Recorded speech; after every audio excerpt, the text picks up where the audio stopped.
Hello everyone. Today we'll be covering a short history on rule of the road at sea.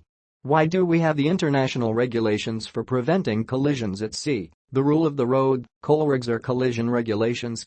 There were surprisingly no official guidelines for avoiding collisions at sea.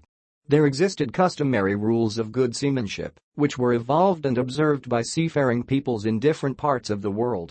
There was thus built up what might be called a common law of seamanship, and this was given effect to, in this country, by the Courts of Admiralty, with the advice of the Master of Trinity House. It was only in 1840 that the first attempt was made to regularize the actions that ships should take when a risk of collision existed. Trinity House promulgated a set of rules, which were given statutory force by a section of the Steam Navigation Act of 1846. Why do ships collide? On the roads, we get around the problem by separating lanes of traffic, which are moving in opposite directions. In the air, controllers monitor all busy areas and define the courses, speeds and heights the pilots are to follow along officially designated air corridors. At sea, however, we do not have any white lines, nor artificial barriers, and due to the curvature of the Earth, only a few special areas that can be monitored by radar, thereby giving the monitors some measure of control.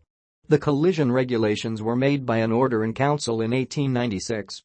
All these were repealed and reproduced without alteration as regards British vessels by the order of 1910. This was a major breakthrough date, as this was the first time that the rules were given international status and were adopted by most seafaring nations. The regulations for preventing collisions at sea passed through many other international conferences until a conference was held in London in October 1972 for the purpose of revising the collision regulations of 1960.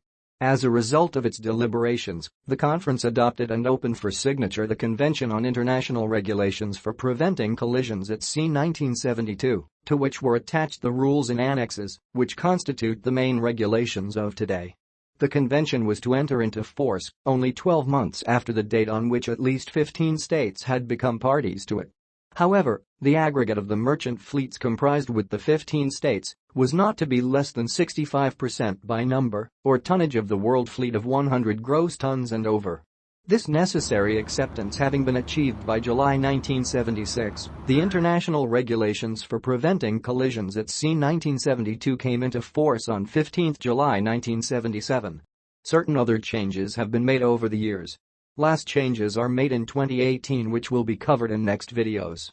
Enjoy. These rules are going to be your Bible for the rest of your seagoing career. Be careful. If any collision of two or more ships takes place, rules says all are guilty, because the rules says that seafarers must take actions to avoid collision. Don't forget. If you like this video, please feel free to share with your friends and subscribe our channel for more videos. Fair winds and following seas from Boating Hub.